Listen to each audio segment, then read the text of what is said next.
Okay, let us continue to discuss, to speculate about Jesus the Christ and meditation, yoga, in my previous video I already actually started to speak about these mysterious years which Jesus possibly spent in Himalayas, in Kashmir. And the beginning of this story is the end of 19th century, and one Russian Jewish guy, his name was Nicholas Notovich. He was born as the Jewish, then later on he became Orthodox Christian. He was kind of famous journalist in Russia in the end of 19th century. So he wrote a famous book which is about possibility that Jesus spent some 12 or 14 years in Himalayas, and Notovich even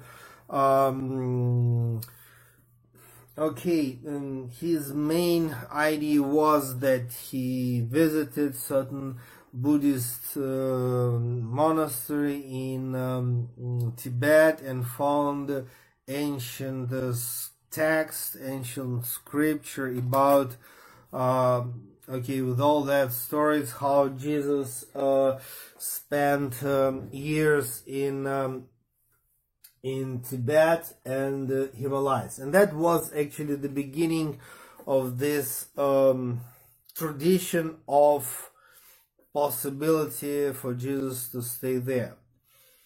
There is also one book, I think the title is Aquarius Gospel or something like that, channeled message from Jesus where he talked about his life in Himalayas.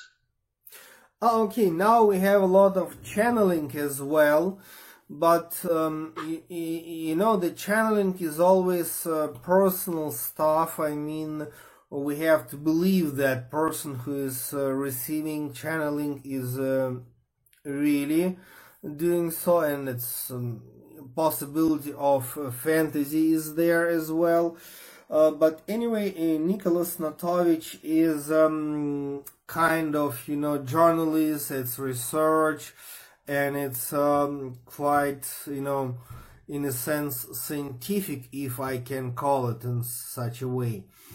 And, after Notovich, actually a number of great masters, they supported this idea, and the next two great personality, one of them was Swami Abhedananda.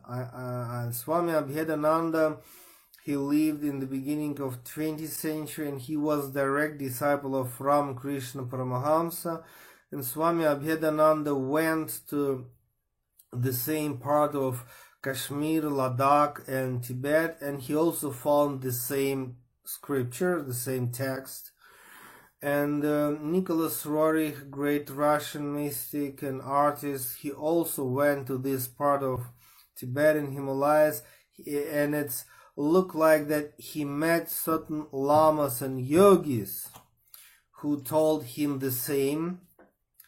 As far as I know, Nicholas Roerich didn't see the text himself, but he met people who Tibetan and Indian yogis who gave him this information. And later on, Yogananda Paramahamsa, he mentioned about all that in his commentaries to the Gospels. And later on, my Guru Yogi Rama, who was direct disciple of Mahathar Babaji, also proof that this is really was like that. And also Satya Sai Baba in his public lectures spoke about the fact that Jesus spent something like 14 years in Himalayas. So it means we have a lot of great mystics and the masters who are okay. They support this idea.